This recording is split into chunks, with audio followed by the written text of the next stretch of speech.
Reasons why people with narcissistic abuse are full of chaos and insanity. Ever pondered why some individuals emerging from narcissistic abuse are engulfed in clutter? It transcends mere disarray in a room or disorder on a desk. It delves far beneath the surface. If you're grappling with this enigma, then this presentation is tailored for you. Let's dissect it, shall we? Firstly, consider clutter as a silent plea. Have you ever stepped into a space and been inundated by the chaos? Now, envision that chaos not merely as scattered items, but as a profound reflection of inner turmoil. For those who've weathered narcissistic abuse, clutter serves as a tacit call for aid. It's their psyche's method of articulating the profound battles and emotional upheaval endured. The clutter morphs into a visible manifestation of the skirmishes waged behind closed doors, a poignant reminder of the silent tussle with a past narcissistic figure. It transcends mere disorder. It symbolizes internal strife, an entreaty for empathy and solidarity. Now let's embark on an illustrative journey to illuminate this concept further. Imagine traversing through a scenario where you've grappled with manipulation and mind games, akin to a tumultuous emotional roller coaster ride. In the aftermath, your psyche resembles a battlefield, strewn with the remnants of conflict. Envision yourself perpetually navigating a shifting emotional terrain, contending with the caprices of a narcissistic influence. The clutter you behold serves as a tangible embodiment of this internal tumult. Consider the heap of clothes atop the chair or the scattered papers adorning the desk. They transcend mere disarray, symbolizing the arduous struggles of yesteryears. In essence, the clutter functions as a silent entreaty for comprehension, forbearance, and recuperation amidst the tumultuous aftermath of the tempest. Now let's delve into the second reason, embracing the control freak mode. In this segment, let's explore why individuals who've endured narcissistic abuse may exhibit tendencies towards control, particularly regarding clutter. Picture this scenario. You've endured someone meddling with every aspect of your life, playing mind games as if it were a twisted pastime. Amidst this chaos, clutter becomes your clandestine arsenal. It serves as a declaration, proclaiming, "In this realm of my existence, I hold the reins." It transcends mere disorganization. It symbolizes the reclamation of authority in a world that once felt utterly chaotic. Consider a scenario where every decision seemed dictated by external forces, leaving you feeling like a marionette on strings. Clutter becomes your act of defiance, your means of asserting, "While I may not have had control then, I certainly do now." That seemingly haphazard pile of belongings on your desk becomes your platform for decision-making, however trivial it may seem, whether it's choosing where to place your coffee mug. It signifies a small triumph in a battle for autonomy that once appeared insurmountable. Therefore, in this context, clutter serves as a vehicle for reclaiming authority and proclaiming, "This space is mine, and I dictate the rules." Now let's delve into the next reason, which is truly intriguing: clutter as a distraction game. Let's unravel the concept of clutter as a subtle diversion tactic. Picture yourself grappling with emotional wounds inflicted by narcissistic abuse. It's akin to navigating through an emotional minefield.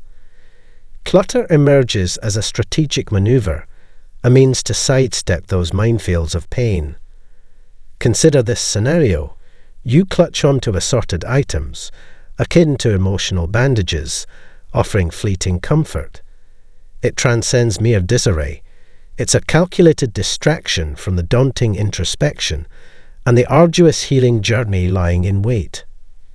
Imagine a pile of possessions you've accumulated over time, perhaps old letters, trinkets, or miscellaneous items. It morphs into a barrier against the emotional landmines, a temporary respite from the profound wounds inflicted by narcissistic abuse. Pay attention. In this context, clutter serves as a security blanket, a diversion signaling, don't probe too deeply into the genuine pain. Focus on these objects instead. It surpasses mere disorderliness. It's a calculated strategy to navigate through the emotional minefield left in the wake of the narcissistic tempest. Greetings, viewers. It's quite surprising that 90% of you haven't hit the subscribe button yet. If you're finding this video helpful and insightful, demonstrating your support by giving it a thumbs up and subscribing to our channel would be immensely appreciated. Now, let's venture into reason number 4, shall we? Reason number 4, executive functioning in crisis. Now, what exactly does this entail? Allow me to illustrate with an analogy. Envision your brain as a bustling office, constantly making decisions, mapping out plans, and essentially running the show. However, enduring narcissistic abuse is like a tempest hitting that office. Suddenly, the filing cabinets are overturned, papers are strewn about, and the once organized system descends into chaos. Clutter then becomes the tangible manifestation of this internal upheaval. It's not merely about a disorganized room. It's a signal that the brain's usual operations are struggling in the aftermath of surviving the narcissistic storm. Let's delve into a concrete scenario. Imagine grappling with the aftermath of manipulation and gaslighting. Your once orderly mind, akin to a well-run office, is now besieged by a tempest of stress and trauma. Everyday tasks suddenly feel like navigating treacherous terrain.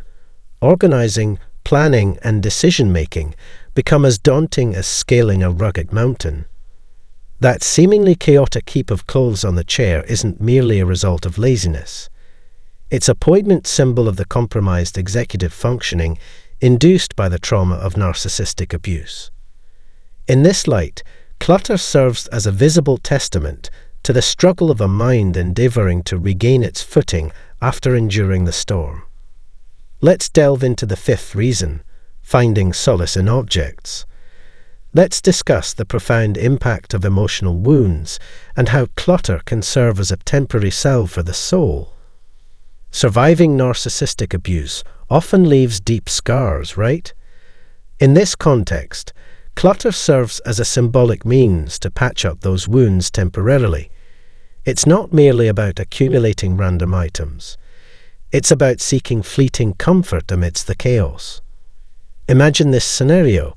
You've escaped an environment rife with manipulation and emotional turmoil. Clutter becomes a method to fill the void, even if only symbolically. The items you hoard act as emotional placeholders, offering a semblance of solace. Whether it's gifts from a friend, borrowed books from family, or various trinkets, each item serves as a reminder of the support surrounding you. It's not just about disorder. It's a way to convey, I can temporarily bridge this emotional gap with these objects. In essence, clutter transcends mere disarray. It's a poignant expression from a mind that's weathered the storm. If you've endured narcissistic abuse, know that you're not alone. Reach out, seek assistance, and remember, every small step forward is a step toward healing. Stay grounded and let the journey toward healing commence.